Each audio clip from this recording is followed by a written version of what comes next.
Hello, one and all. I am Jack, the obsessed movie man, and with me is my special guest. Hey, what's up, everybody? My name's Kyle. How you doing? And we are trying out a podcast format. We're kind of seeing how this works. The audio might be a little fuzzy, so we'll see how it goes today. We're trying to learn a little bit, but you'll remember Kyle from the Behind the Projector Christmas episodes, where we watched The Year Without a Santa Claus, and we also talked about the Jim Carrey The Grinch movie. Hopefully, we'll do more of those in the future. I haven't had time to get around to the Behind the Projector. But I thought it would be fun before the Vigo Stein episode comes out on Halloween. If it does. What? No. We will be talking about some horror movies. Specifically, horror movies that we like to watch during Halloween. And if this is a success, Kyle recommended that we talk about Halloween TV specials. Yeah, there's a lot of really good Halloween TV specials out there. Definitely enough to make a list. Yeah, like we have Charlie Brown, of course. Scooby-Doo, the Goosebumps show. Ed, Edd n Eddy. Oh yeah, specifically Halloween ones. Like, I mean, Goosebumps is, there are some Halloween episodes, but like specifically Halloween specials, I guess. But we're talking about movies, and what I had in mind was that we could talk about three three horror movies that we generally watch around Halloween, or three horror movies that we really like a lot. And before we begin, I want to ask Kyle something, because Kyle, as long as I've known you since high school, and after high school, you've had a passion for horror movies. Can you tell me how you got into horror films? Yeah, so I think what really got me into horror movies was starting off at a young age. I did not volunteer. I was forcefully put in front of the TV screen to watch like horror movies with my family. Kind of got hooked, even though it scared me and gave me many nightmares. I just kept going, and I specifically love monster horror movies, anything with practical effects, or slashers. Those are my top three. So you really go into like gore, and you hear crunch, okay. You hear a lot of, because you could hear like the couch move and all that. That's all right. This is a really sensitive mic, as you pointed out. You really like kind of like the 80s era of horror films with like the creature feature kind of puppets and slasher like Jason, Michael, and all the obscure ones. Yeah, honestly anything that has practical effects, I'm in 100%, even if it's like really bad. I love it. It's fun. When I was at your house a while ago, you showed me a Fred Decker one, which is the guy who directed Monster Squad. What was it again? Night of the Creeps. Night of the Creeps, which was a lot of fun. That's a really fun movie. Like Monster Squad, which we may or may not be talking about at some point in this episode. It has a protagonist who is kind of bland. It has the side characters that are also more entertaining, like the Bradster. The Bradster. I still remember that. But as for me, I got into horror films when my 7th or 8th grade teacher lent me the VHS copy of the 1931 Dracula film with Bela Lugosi, because I had read the book, and I kind of naturally progressed from the classic Universal monster films to the slashers, and I didn't really get into the modern day horror all that much. There are some good ones, but I'm more into like the old school kind of stuff. Yeah. Also, what really helped me get into horror movies, especially during high school, was back then, 2009, 10, 11, there was a lot of people that were just uploading movies on the YouTube for free. And I'd go on there and I would just start watching like any kind of horror movie I can find, which so happened to be The Happening, if I remember correctly. Is that the one with Mark Wahlberg? Yes, it was. Okay, that was on YouTube, and I remember watching it, and I was like, what the hell is this? But yeah, YouTube... Free movies on YouTube also helped. There was YouTube, and there was Daily Motion. I remember. I don't know if Daily Motion is still a thing or not. I think it is, maybe. But I watched a lot of the old school Hammer horror films, like all the Christopher Lee Dracula and Peter Cushing Frankenstein films. Yeah, and I watched a lot of 80s, 90s, and like anything that I can get my hands on that was on TV as well in the early 2000s. I watched online the Freddy and Jason films too. I think Freddy versus Jason was online. I saw it somehow there. Oh, nice. I was surprised by that. But let's begin. Kyle, you're the guest. You picked 2 or 3 films that you watched during Halloween? I got 3. Okay, you got 3. Yeah. How about you introduce us to one of those films? Ooh, okay. I'm gonna stick. So if those are your movies over there, one of them we have. We picked the same one, so I won't be talking about that one. Okay. I'm gonna do. Let's see here. Let's start off with Sleepy Hollow. Okay. Yeah, that's one that I watch every Halloween. I have to watch it at least once. I love it. It's so much fun. It is that like Tim Burton 90s goofiness, but like also gory and serious, and it's got like that mystical element to it. I love the set pieces. I love all the same actors he always uses, so it's always fun to like point out like who you're like, oh, I remember him in this movie. I remember him in that movie. That's always fun. Yeah, that's Sleepy Hollow's got to be right there. It's funny that you mentioned Sleepy Hollow because over the past week or two, I've gone on a Legend of Sleepy Hollow kind of kick, which is ironic because I've never seen the Tim Burton one. I know of it, and I've seen clips and know the plot of it, but it's like I recently watched the Disney classic, the Disney cartoon Sleepy Hollow. Oh yes, I remember that. I just watched that, which is from what I'm told is closer to the book than the Tim Burton film, and which is also funny because I was so enraptured by the Disney film that I bought the book, and I'm planning to make a tradition. I have a tradition where every December time I read Charles Dickens' A Christmas Carol. Okay. So I'm gonna make it a new tradition for every October read Washington Irving's The Legend of Sleepy Hollow. Ooh. And another funny thing was I was 2 days ago at Disneyland California Adventure. I was at the park, and they actually have at the Oogie Boogie Bash for the parade. They have a guy as the headless horseman going through the parade. That's so cool. But didn't get to see that because you have to be there.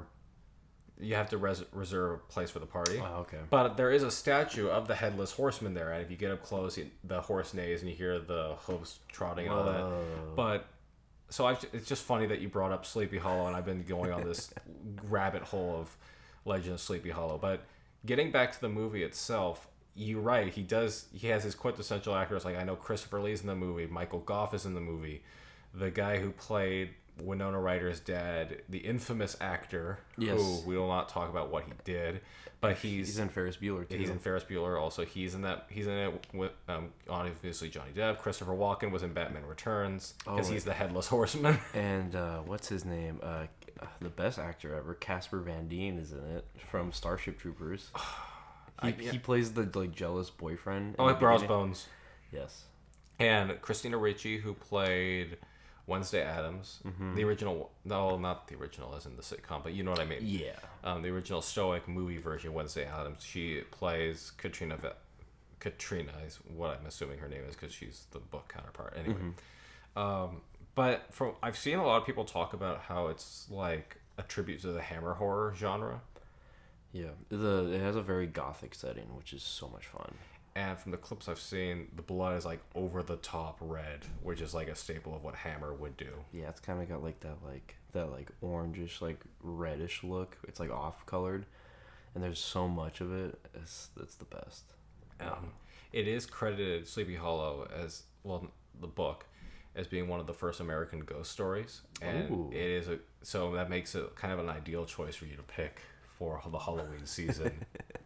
It's fun. It's anytime I get friends that want to come over and watch Halloween movies. I got some friends that are like, they know a ton of movies. I got friends that don't want to watch any Halloween movies because it'll freak them out. And I'm always like, you know what? Sleepy Hollow, let's go. It's not scary. It's like more of a thriller. It's got a mystery, like a whodunit. And then, that ending where it turns out, everything supernatural. Turns out it's all real. And, and then it's got, what's his name at the end? Christopher Walken. It's got Christopher Walken as the villain, and he's crazy and over the top because it's Tim Burton. That makes it really fun. So that's another reason why I picked it. It's because it's also like an all around movie. Is like a good way to put it. I wouldn't show it to like little kids, but no, yeah, but you could show it to a younger audience, an older audience, people that aren't familiar with horror movies, people that love horror movies. I think it's just an all around good movie. Well, I think we'll move on from Sleepy Hollow, if that's all right with you. Yeah, sir. let's do your pick.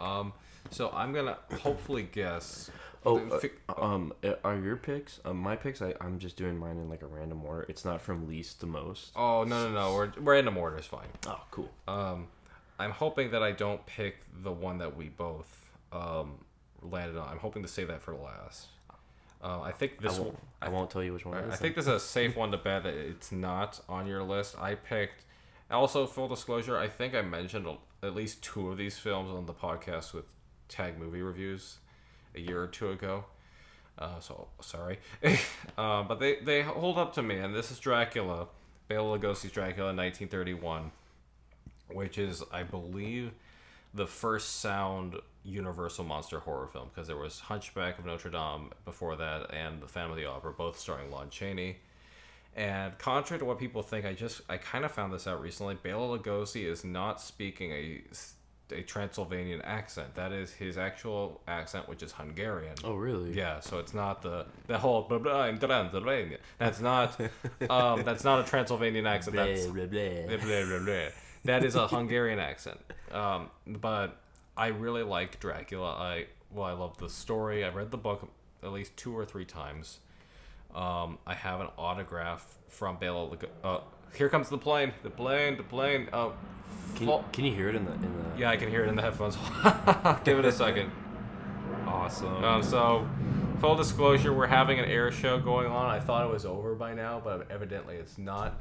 We're probably going to keep that in. But back to Dracula. Dracula's flying the plane out there. It's fine. Everything's fine. Everything. How are you? I have an autographed picture of Bela Lugosi, signed by Bela Lugosi Jr., his son. I've worked on a high school production of the Dracula play. I just love the story all around. I try to watch Dracula once a year. Like how you were saying about Sleepy Hollow, how it has a gothic atmosphere and all that, I think the look of Dracula's castle, which oddly for some reason has armadillos. I don't know why armadillos are a thing in there. Maybe they are Transylvanian, but I don't know.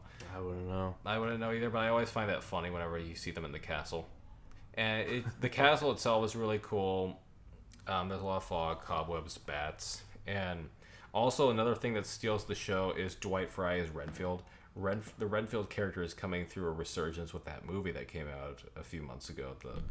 Oh, that's right. With Nicholas Hoult. Yes. Was it good? It was okay for what it was. I think what stole the show was Nicolas Cage as Dracula. Yeah, that's always gonna be fun. He's over the top and great. That was perfect casting. But Dwight Fry is really good as Renfield. Like just from the way how he keeps his eyes blaring out and how he does that weird grin. It's great. What's another thing about Dracula I could talk about? Okay, so it's all. Oh, sorry. Go ahead. Was this movie in Dracula? Is it when they started doing like that thing where like every time the camera's on their face, it's like their eyes are kind of like Yes. lit. I don't want to say lit up, but like There's like a light around the eyes. And then they did that in like in the Addams Family movie in like the 90s. Like every time they showed Morticia, her eyes always have that. That is, I believe that's a tribute. I could be wrong, but I think that's a tribute to Dracula. Was that in this movie? That's it. They always highlight Bela Lugosi's eyes. Okay. And he has a striking pair of pupils, my friend. Ooh. I really do enjoy this film. I don't have a whole lot else to say about it. It was either between this or Frankenstein, which I also try to watch during Halloween. And while Boris Karloff, I will admit, the James Whale's Frankenstein is the superior film. It's a much more well-made film. And what I mean by that is the Dracula film by Todd Browning is very basic because you're coming out of the silent era. Mm-hmm. And it's just like point the camera here, point the camera there. And the way I kind of compare it is when you look at the Mexican version of Dracula, Mm-hmm. which you think you think by saying that I'm referring to it being dubbed. It's not. It's the same sets, the same script, but with Mexican speaking actors and actresses and crew. Oh yeah. And what they would do I've heard of this is before. they had the English crew would be starting in the I think in the morning, and the Mexican crew will be watching this, and they're like, "How can we make this better?" So there's a shot where the camera just is a wide, far away shot of Dracula walking down the stairs, and that's boring. So the Mexican crew, what they did is they have the camera panning up the staircase to Dracula at the top of the staircase. That is way better. So the Mexican version of Dracula is superior to the English speaking one. It doesn't have Bela Lugosi, Dwight Frye, and Edward Van Sloan. It's just got like better camera work. It's just got better camera. Although the actors are good in the Mexican one as well. That's cool. So that one's better, and the James Whale's Frankenstein's better. But there's just a charm to the Todd Browning's Dracula that I love, and I try to watch every Halloween. Okay. I was looking while you were talking. I was looking up pictures of the set pieces. It is amazing. I love the way the castle looks. Yeah. Weirdly enough, in certain parts of the castle, anytime I'm setting up for any of my D&D games, and I'm setting up like my how the layout's gonna be of like a dungeon, I always try to shoot for what their sets look like. Oh, nice. Yeah, like the way that like everything's all set up and the tunnels and all that crazy, just creepy looks of it. Also, random question, because full disclosure, Jack and I have probably the worst ADHD brains out there. We will split off into tangents. I'm gonna do one right now. What was a movie? Try to answer this for me. They did a movie a few years ago. It was a remake, and it was like a shot-for-shot remake. Was it Psycho? Is that what it was? The one with it was like really bad, and they just basically copy and pasted the movie. I think that's the 1990s Vince Vaughn Psycho, because that's basically the only thing different about the movie is that it's in color. I'm down to watch it if you are. I'm here. That's a waste of time, Kyle. We're just watching. No, I actually be interested in watching it just to see if Vince Vaughn make a fool of himself. Yeah, no, we'll watch it and we'll riff on it. That'd be funny. Yeah, that sounds like fun. But yeah, I think you're referring to the 90s Psycho movie. Okay, because when you were talking about how they would just redo what they did but better, yeah, I started thinking about that. I was like, didn't they do that? But then they forgot to do it better. They just did it the same. they forgot. They forgot the better part. And they were also working with Vince Vaughn in a serious role. Oh, there was a time where they tried putting him in serious roles. Like, I think the first time I ever saw Vince Vaughn was in his serious age, which was in Lost World Jurassic Park. And then, I don't know if it's the most recent, but he did that World War II movie with Andrew Garfield. Oh, I know you're referring to. I just Hacksaw Ridge. There it is. Yeah, I forgot he was in that. All right. So, Kyle, what is your second pick? All right, we'll go number 2. Since I know... Oh, the dog is being picked up on the mics now. Sorry about that, guys. That's all right. Dogs are cool. All right, go People ahead. will understand. So, since I know what our same choices, I'm going to pick a different one. And I'm going to say... this is what's the title of the whole title of it? Scooby-Doo Zombie Island. Oh, God. All right, go ahead. Now, we're doing just Halloween classics that we like to watch, not our favorite horror movies. Right. So, this is a movie, I saw it as a kid. It was amazing because I just grew up with, like, campy Scooby-Doo. You know, just regular Scooby-Doo, What's New Scooby-Doo, what's the Scooby-Doo one where they're kids? Oh, a pup named Scooby-Doo. Yes, that. It's all goofy, campy, like weirdness. It's Scooby-Doo. You know what it is. It's Hanna-Barbera craziness. But then Scooby-Doo Zombie Island came out, and I watched it at a friend's house, and I remember watching it, and I was like, oh, the animation looks really detailed, and same voice actors. Hey, Here comes the plane again.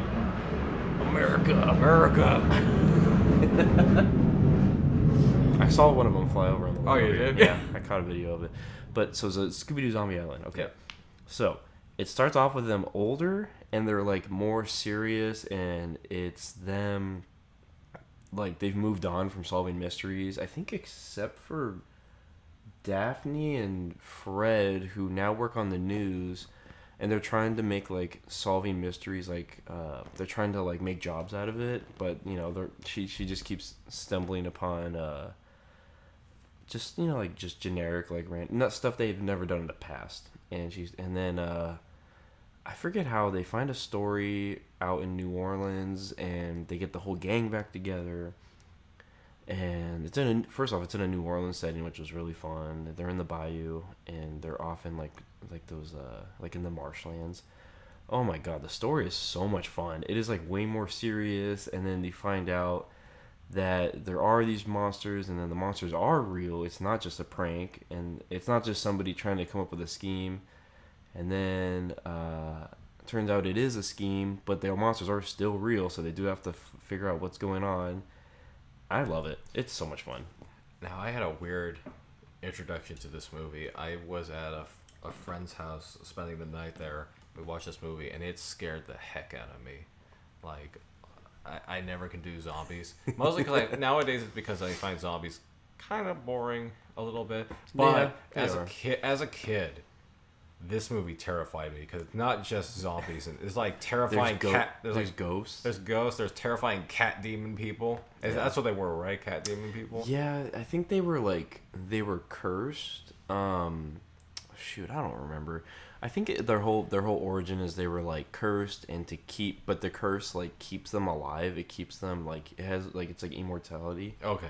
But to keep the curse, they have to keep sacrificing people every like so and so years.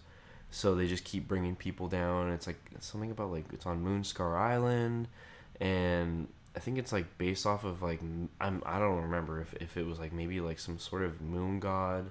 Keep in mind, this is all Scooby-Doo. Yeah, this is Scooby-Doo, and there's like real zombies. There's like real people getting murdered. Remember the scene where they talk about like how they would kill people over the years, and like it's like colonial era, and Yeah.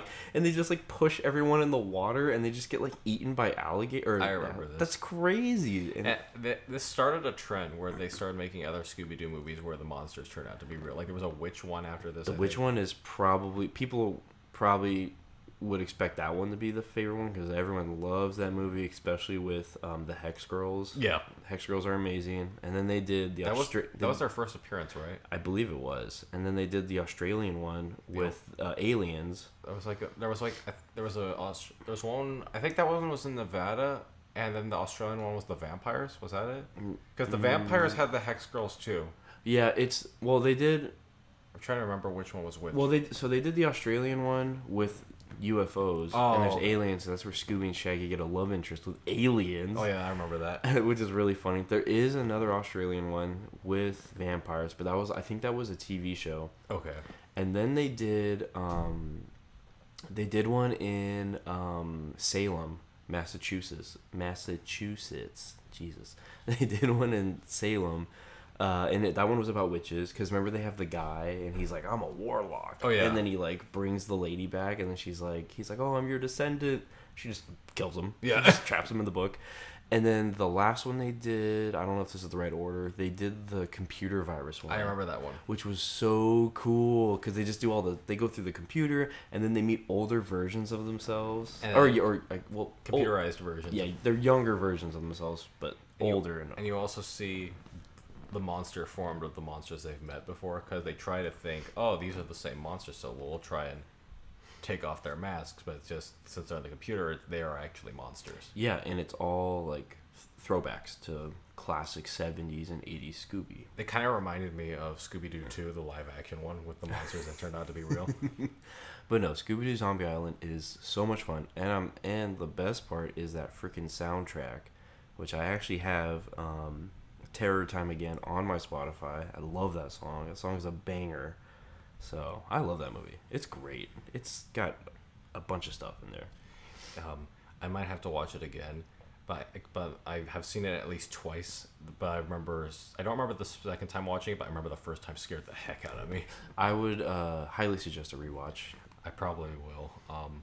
I might actually do that. It's probably on HBO Max. Yeah, it's. So I'm now gonna take a wild guess and pick the film that I don't think Kyle.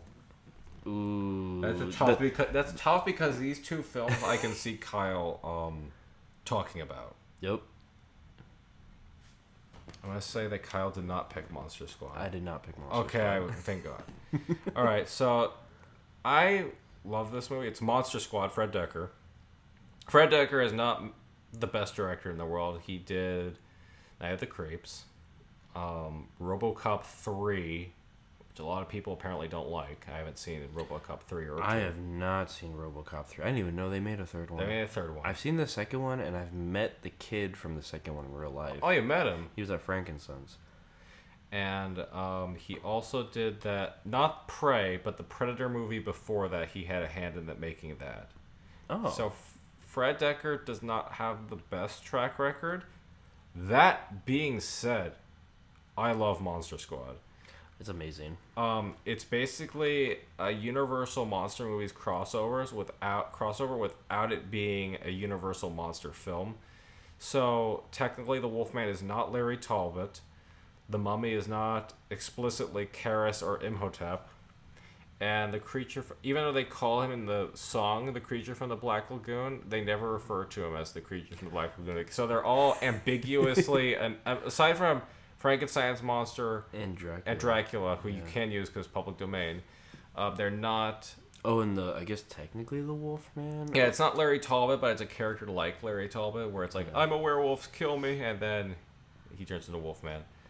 But I find it fun that I remember the old. I'm holding the DVD now. It's a 2-disc 20th anniversary edition, Nice. and I just pre-ordered the Blu-ray that's coming out. And I love the old tagline, which is, you know who to call when you have ghosts, but who do you call when you have monsters? And it doesn't have necessarily. The kids are fun.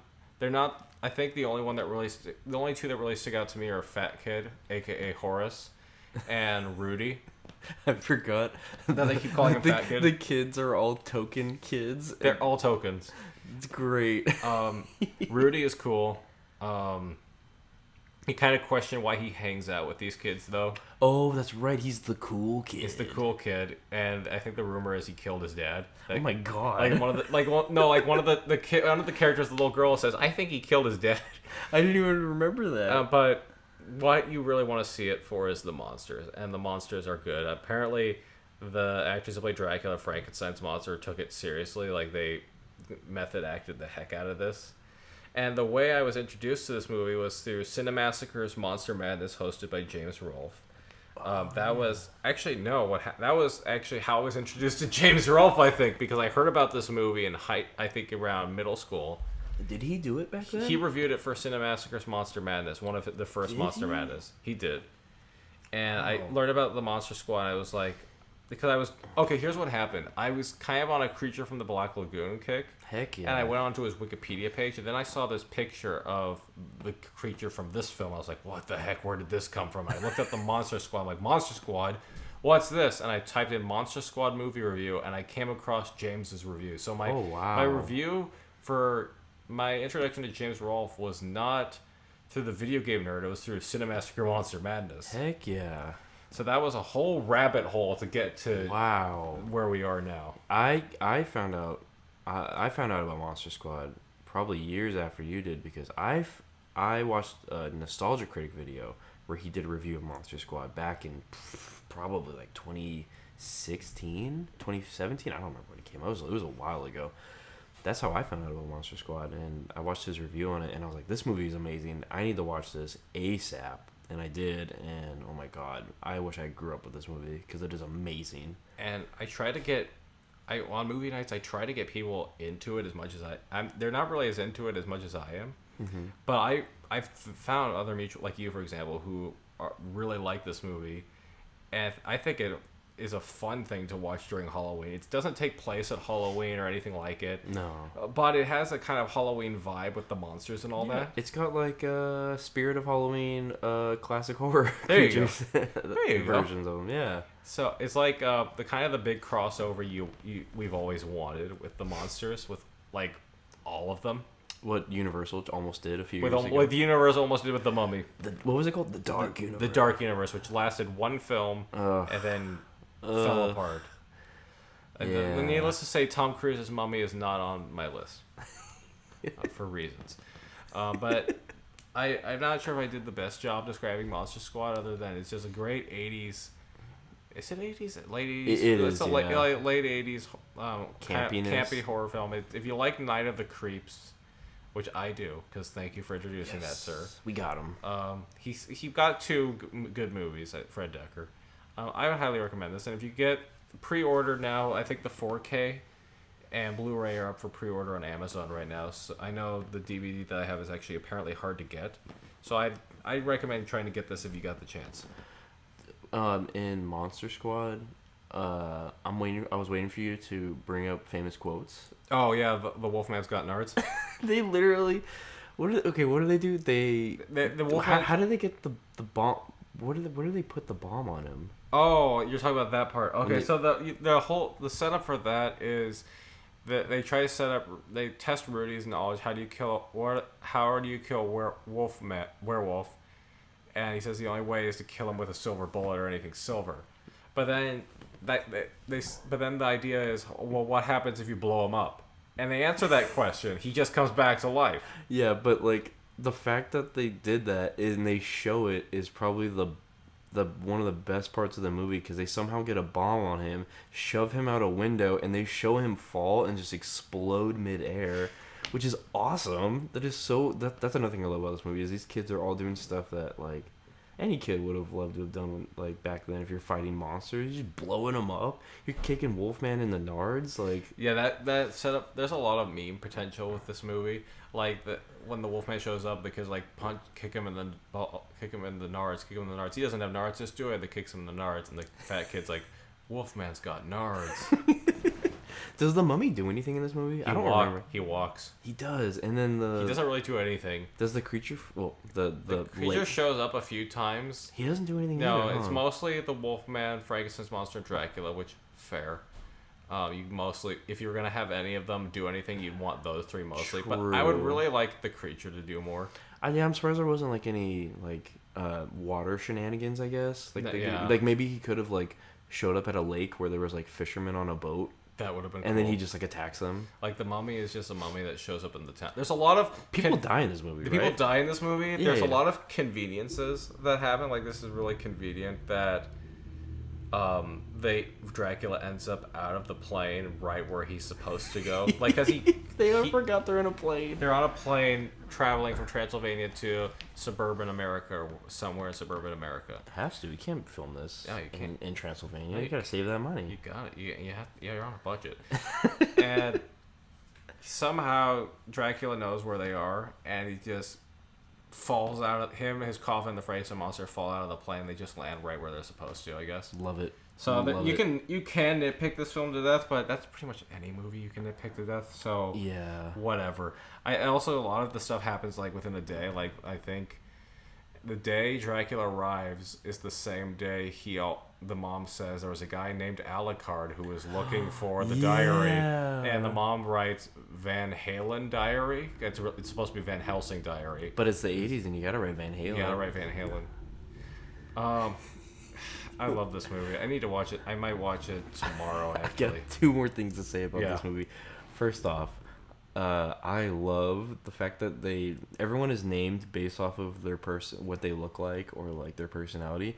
What about Scary German Guy? Oh yeah. Okay, that scene What where the heck? where the fat kid says, "You sure know a lot about monsters," and Scary German Guy says, "As a matter of fact, I believe I do." And they zoom in on the Auschwitz number on his He's arm. got the Holocaust tattoo, and I was like, "What the hell?" This movie got dark. It gets dark for like 10 seconds, and then it just goes back to kicking Wolfman in the balls. Yeah, I was that moment.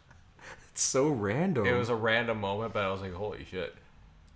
And then they just call him Scary German Guy. They call him Scary German Guy. They called Horace is called Horace, I think, twice in the movie, but the rest of the movie they just call him Fat Kid. But he calls himself Horace because he saves the bullies when he he gets- shotgun blasts. The creature from the Black Lagoon. Yeah, he just puts him down. A kid puts a monster down with a shotgun, and it's amazing. And then he's like, "Call me." My name is Horace. And that's so cool.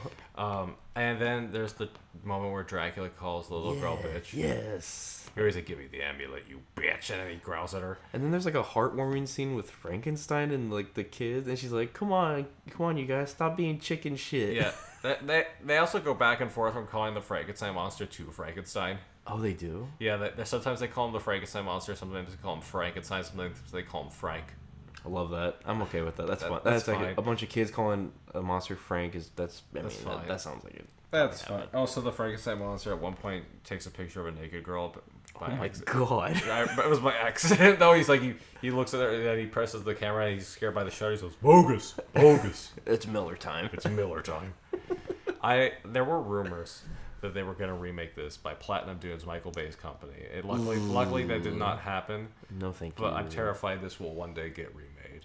Ugh. Although if you remade it with the slasher monsters, that'd be interesting. That would be really cool. But I'm not. Do you have anything else you want to say about Monster Squad? I think that's pretty much it. It's a awesome, fun movie. It is just like if you just want to have the best way to describe it is if you just want to watch a fun, campy horror movie, and like drink with your friends and just have a good time. Monster Squad is the way to go.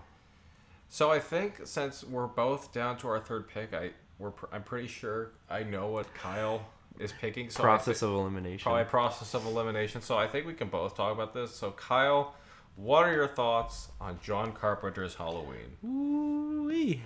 I love Halloween. It is God. It's already got it in the title. So let me start off with how I first watched it. I was 4 years old. I was at my grandma's house, and she was babysitting myself and I think it was just me and my sister at the time. And she just put on Halloween, and we just watched Halloween. I was 4 years old, and I just watched it. And I remember being terrified, and I like watched it the whole time like underneath a blanket. And my parents were pissed that my grandma let us watch this movie. And then after that, every year starting in like the early 2000s, they would always play Halloween on, what channel was it? Is it AMC? It's on. I'm not sure what channel. On one of the cable channels. It was like AMC. I think it was AMC where they play The Walking Dead. In the early 2000s, every Halloween season, they would always play Halloween, all the sequels back then, and then they would do Freddy vs. Jason. They do Nightmare on Elm Street, Friday the 13th, and my mom and I would always watch Halloween every year. It would always come out on TV, and when I'd come home from school, me and her, we would just both watch Halloween, like 1, 2, and 3. Or actually, they never really played 3 back then. I don't know why. Which is ironic because I almost picked 3 over this. Ooh. And because I would argue 3 has more to do with the holiday of Halloween. It does, yeah. This movie does. I feel like, honestly, this movie, if it took, you could have done this movie on any other holiday or any other day. You could have. But it does. I love the fact that I think this movie like really set the tone like for Halloween. It was just like fall, cold weather, slasher, Pumpkins. Yeah, I don't know. It's just it gets me like in the mood for Halloween. It does. 3 I think definitely does a better job with feeling like the Halloween season, but I like the feeling you get from watching this film during the season a bit more, if that makes any sense whatsoever. Like 3 feels more like Halloween. This one I like to watch more during Halloween. Yeah, 3 is very like the commercialized version of Halloween. Yeah. And then this one is more of like the season, I guess, like that, like the true horror that could happen during the holiday. Which I've only seen 3 once, and I like it. But 3 is more outlandish. It's where great. this Awesome. It could be anyone's worst nightmare. I know any day this could happen. But this happening on Halloween when there's tricks going on and everyone thinks... Like, there's a moment in the movie where Laurie's asking for help, and I always got annoyed. Why is no one answering the door when she's screaming for help? Yeah. But I'm thinking, well, they probably think, it's just a drunk Halloween party goer. Mm-hmm. So when something like this happens on a holiday where everyone's already out of their mind, kind of, I think it's a terrifying concept. There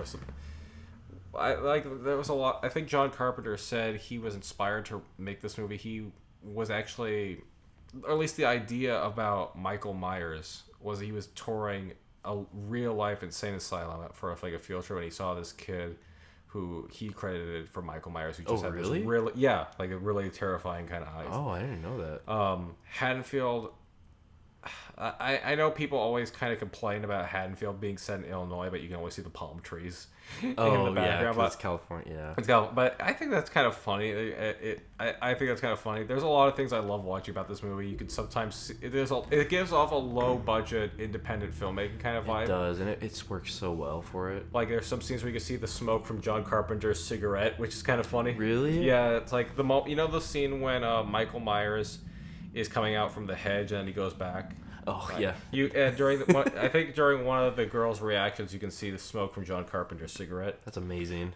And then there's and then the leaves. How they had to keep reusing them because it's in California. and they weren't. I don't think they were filming in the fall. No, I don't. No, I think if I remember correctly, they said the weather was like hot, and they were like cooking in their fall outfits, which is hilarious. But yeah, like I said, you said low budget, and this movie really does that thing where less is more.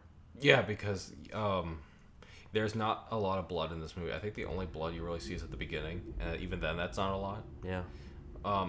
It's also I will say it.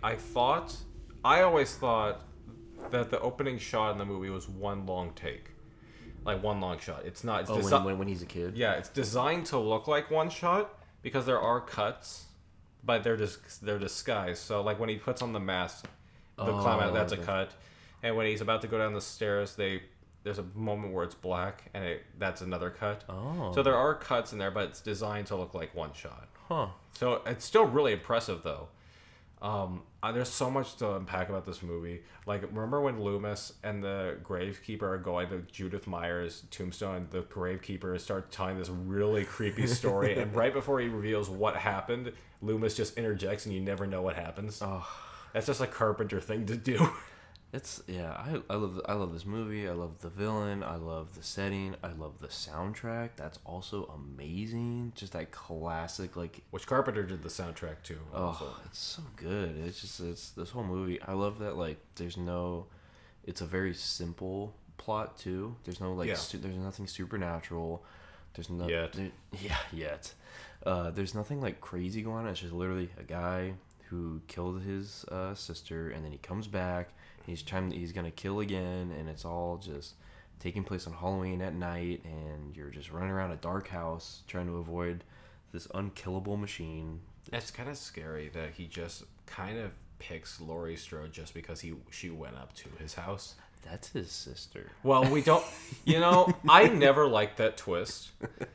That wasn't revealed until Halloween 2, and then when Halloween 2 came out, they did a TV reworking of Halloween 1 where they kind of left hints in there. Mm-hmm. But I never liked the twist that Laurie Strode is Michael Myers because it raises so many questions. Well, when I first watched this movie when I was like 8, or I mean, I watched it when I was 4, but when I watched it again when I was, like 8 or 10, when I could actually comprehend what was happening, I always thought that was his sister. I was like, is that supposed to be his sister? And then I watched it again like a few years later, and I was like, oh no, that's just some random chick. That's terrifying. Yeah, that's what I give credit for the Blumhouse Halloween films, because while they kind of started off strong and then went downhill pretty quickly. Yeah. I like the fact that they made Laurie Strode just a random girl that Michael Myers picked again. Yeah. Like, there was nothing really special about Laurie. It was just like she left keys on his door, and that was enough to set him off. You could do the sister aspect, and you could just what they did, he killed one. He might as well just finish off the rest of the family. But it's even creepier when it's a random person being picked. That's even more terrifying because it could just happen to any of us. And then you also have to wonder if he's just going after his sister. Why is he killing everyone else? Yeah. But also another thing that's really cool is Loomis. I love Donald Pleasence, and he's only in the original franchise because there's a different series of Halloween films. He's kind of like Van Helsing in this regard, which is ironic because Christopher Lee was offered this role, apparently. Really? Yeah, and Christopher Lee turned it down, and Christopher Lee later went on to say it was his biggest professional regret. Dang. So, can you imagine if we got Christopher Lee, who played Dracula, finally playing a Van Helsing-like character? Whoa, that actually would have been really awesome. That would have been cool. But I will say... What about the guy from Phantasm? He kind of looks like Donald the Pleasance. tall man. He kind of looks like Donald Pleasance already. Which Donald Pleasance, I knew from this, although I'm looking at a Funko Pop I have of Donald Pleasance right now where he was Blofeld from James Bond. Because I think that's what... Subconsciously, most people might know Donald Pleasance as Blofeld more because Blofeld is the inspiration for Dr. Evil. Which is ironic because people know Dr. Evil more than Blofeld. Is the inspiration the look? The look. Yeah. Didn't they say the personality is... is basically just Mike Myers. No, the personality for Dr. Evil was... Wait, am I thinking of the same movie? Oh, like Dr. Evil. Isn't Dr. Evil supposed to be Lorne Michaels from SNL? That's what they based it off of because they all hated Lorne Michaels. That's probably it. I think that's what it was. The personality aspect of it. Yeah. I think that's probably it, but I don't remember. But I'd have to look that up. But we went from Dr. Evil to James Bond to... We went from Halloween to James Bond to Austin Powers. Wow, we do have ADHD. Yeah, it was crazy up in here, but we accept it. I will end on... There's a few things I love about Halloween also I will bring up. The Totally girl, what's her name? There's Lori... Linda. The blonde-haired one? one? Linda. She always says totally, and I would always... I'm not a drinker, but if I made a drinking game out of every time she says the word totally, we'd all be dead. I'd be down for that. That'd be fun. And I love the speech Loomis gives about Michael, by how he saw him, met him as a kid, spent years trying to reach him, and then years trying to keep him locked up. Yeah, that was cool. And it kind of foreshadows the end that there is something supernatural to Michael, which leads Carpenter. Pleasance asked spoilers for Halloween. When Dr. Loomis shoots Michael, I think 6 times, and he falls off the balcony. He looks away and talks to Laurie for a bit. He comes back and he looks down. Michael is gone. There's no... I love that part. It freaked me out when I was a kid. And the music starts playing, and Donald Pleasance asked Carpenter, how should I play this scene? Like, I'm surprised or like I knew this would happen? And Carpenter said, play it like you knew this would happen. Ooh. And I think that's the right direction to go with that. That's interesting. And the whole shots where you see all of the locations and you just hear Michael's breathing, and it's just like he could be anywhere. And it just ends on the house. It's terrifying. And we should mention The Mask. Oh, heck yeah. You got to mention the history of The Mask for anyone that doesn't know.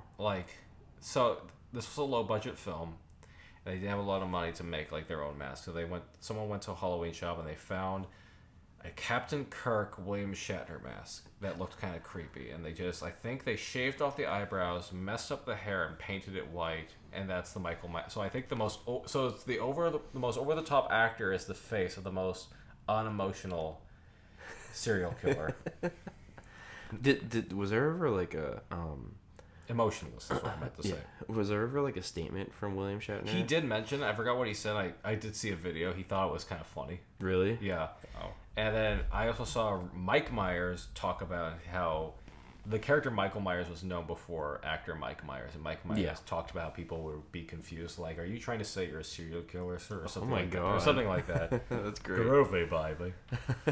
But then there were all these sequels. I think Carpenter's original intention was this to be an anthology series, because because of number 3. Yeah, because 2 was made because it was the first one was such a success. Mm-hmm. But then Carpenter was like, okay, I want to go back to my original idea and make an anthology series. So 3 happened, but then everyone was upset and confused with 3 just because there was no Michael Myers. I will admit, I was on the hate train. Same too. Yep. Same as well. Yep. And so they're like, F it, bring Michael back. Yeah. And there's already talks, even though they did their Blumhouse franchise where they finally did, spoilers again, they finally did definitively kill Michael Myers. Mm-hmm. They're going to start over again and bring him back. Oh. And so I feel like with this, you're going to have to age up the time. I know Halloween takes place in 1963 or something, the first murder. Yeah. The one when Michael kills Judith. Yeah, when he's a kid. So you're going to have, if they keep doing legacy sequels, you're going to have to age up the date when that happened, because Michael will be like a dinosaur when he goes on his... Or you're going to have to age up the timeline or something.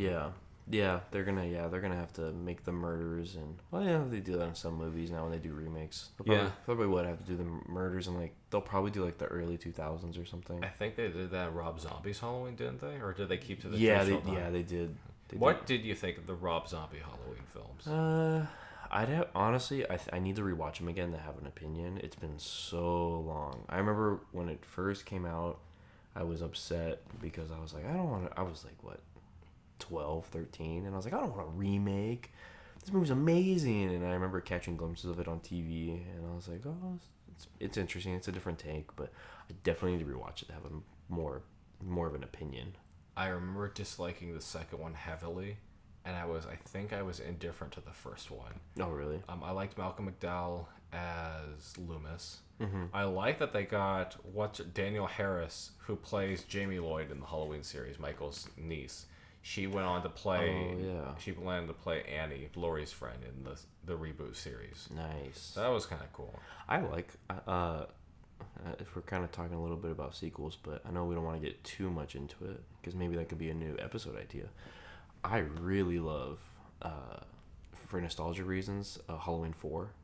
Okay. Is it Halloween 4 Return of Michael Myers? Yes. I love that movie. I'm gonna be honest. I haven't seen Halloween 4, 5, or 6. Ooh. Because I've seen 1, 2, 3. I might have seen H2O or just bits and pieces of it. And I've seen the remakes. But I need to see I guess it's called the Thorn trilogy because of the Curse of Thorn. What's the Curse of Thorn? Okay, so you know how most horror franchises, as soon as they go on, you have to explain the monster. Like Freddy, they eventually in Nightmare 6, like, oh, he's possessed by dream demons. Yeah. And then in Jason goes to hell, they're like, oh, Jason was brought back by the Necronomicon. Oh, so they just have to explain why Michael Myers is the way he is, and they says there's a cult. That's right. The Thorn cult that basically makes Michael evil, and he has to kill off every member of his family. Thereby, he does the logical thing and impregnates his niece. That's right. I forgot about all that crap.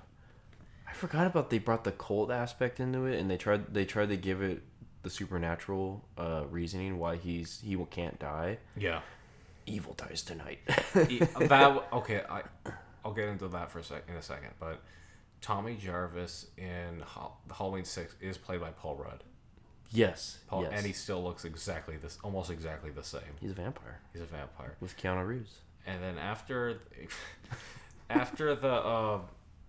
the I do like the idea of H2O. It's a stupid title though. Halloween 20 years later, where they ignore everything except Halloween 2. Yeah. But then they ruin it with Resurrection with Busta Rhymes. Busta Rhymes. Trick or treat, mother effer. And then they did. I actually love the idea they did with Blumhouse's Halloween, where they did Halloween 2018, and they just made the first one the only one canon. That was cool. I liked it. Some people have had questions of like, would Laurie really be this extremely? I think she could. I think you could. Oh, well, I mean, yeah. I mean, it's like. Would she have this severe PTSD? I believe so. I mean, she was only like a teenager, and like all that crazy stuff happened. She saw all her friends die, and she like something like Michael. Yeah, and then she's like, "Oh, I know he's like there locked up, but like I saw what he did. What was it, like 30 years ago? Something like that. 30, 40 years ago. Hell yeah, you're gonna be traumatized from like all that. I definitely believe that 1000%. So I did like the first one. Second one is where it lost me. Yeah, second one is dumb. Second one, where the evil dies tonight constantly, and then I did not even see Halloween Ends because I heard it was terrible. It's also dumb. It's I know they were trying to just kill them all finally. They were trying to milk it from as much. Sorry about that. What were you saying, Kyle? Milk it for what it's worth? Yeah, they were just milking the whole franchise, or I guess those last 3 movies for what it's worth from 2018 on. Because if Laurie has all those years to prepare, they should have just ended it in one more movie, and they should have just had like a cool climactic battle. But they brought the whole town into it, and they made it a whole nostalgia thing, and yada yada yada. But it was But those are our picks for favorite movies to watch during Halloween. Yeah. Kyle, I like your picks. Thank you. I really liked your picks too. Scooby-Doo on Zombie Island. I have to watch it again, even though that terrifies me to no end. Mm-hmm. I'm glad that you picked Halloween too. The great minds think alike. You have to. It's a staple.